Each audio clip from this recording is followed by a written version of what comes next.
ഭരണഘടന പറഞ്ഞോട് പറയാണ് ഇന്ത്യൻ ഭരണഘടന വളരെ കൃത്യമായി പറഞ്ഞിരിക്കുന്നത് മതവിശ്വാസം എന്ന് പറയുന്ന 3 കണ്ടീഷൻ വിധേയമാണ്.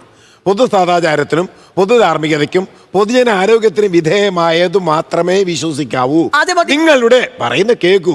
നിങ്ങൾ കാണിക്കുന്ന പ്രവൃത്തി പൊതു സദാചാരത്തിനും പൊതു ധാർമ്മികതയ്ക്കും എതിരാണെന്നും അത് മന്ത്രവാദ കൊലപാതകങ്ങളിലേക്ക് വരെ നിങ്ങളുടെ വിശ്വാസങ്ങൾ നയിക്കുന്നുണ്ട് എന്നതുകൊണ്ടും നിങ്ങൾ കാണിക്കുന്നത് തട്ടിപ്പുകളാണ് എന്നതുകൊണ്ടുമാണ് അതിനെതിരായ നിയമം ഉണ്ടാകണമെന്ന് പറയും.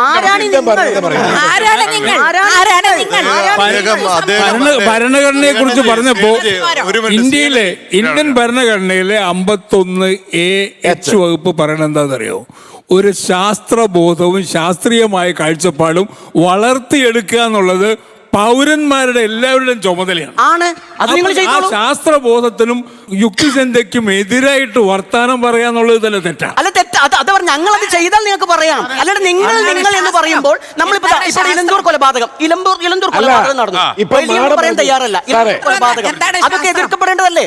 സാമ്പത്തിക തട്ടിപ്പ് നടത്തി എതിർക്കപ്പെടണം, സ്വർണം കട്ടു എതിർക്കപ്പെടണം. അതിനൊക്കെ ഞങ്ങളൊക്കെ റെഡിയാണ്. അല്ലാണ്ട് ശ്രീകണ്ഠൻജി ഒരു മിനിറ്റ്. ഈ വിശ്വാസവും അവിശ്വാസവും പറഞ്ഞിട്ട് ഈ എന്തോ പേക്കൂത്ത് പോലെ സംസാരിക്കുന്നത്. ഈ ശരീരം എന്ന് പറയുന്നതാണ് ഇവരുടെ കണ്ണിലെ വിശ്വാസം. ഇതിനെ നയിക്കുന്ന ഉള്ളിലിരിക്കുന്ന ആത്മാവും ആത്മീയപരമായിട്ടുള്ള കാര്യമാണ് ഇവരുടെ കണ്ണിലെ അവിശ്വാസം. ഈ ചർച്ചയിൽ ഞാൻ മനസ്സിലാക്കിയ ഒരു കാര്യം ഇതാണ്. അപ്പം അവരുടെ രീതിയിൽ അവർ പോട്ടെ.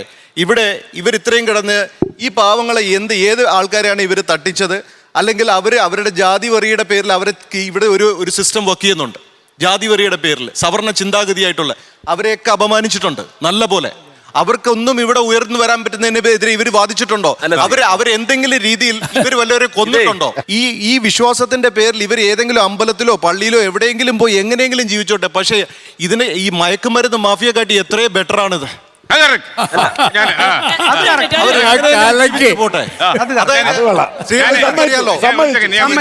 അറിയാലോ 3 വർഷത്തിനുള്ളിൽ, കാരണം കേരളത്തിലെ ഡ്രഗ് മാഫിയക്കെതിരെ ഫൈറ്റ് ചെയ്യുന്ന ഒരു വ്യക്തി ഇദ്ദേഹമാണ് എൻ്റെ ഒപ്പം. വേറൊരു വ്യക്തി ഗോകുലം ഗോപാലൻ. നമ്മളുടെയൊക്കെ പ്രഷർ കാരണമാണ് CM പോലും പല രീതിയിൽ ഈ പ്രാവശ്യം ആക്ഷൻ എടുത്തത്. കർണാടകയിൽ നിന്ന് തുടങ്ങി വെച്ചതാ.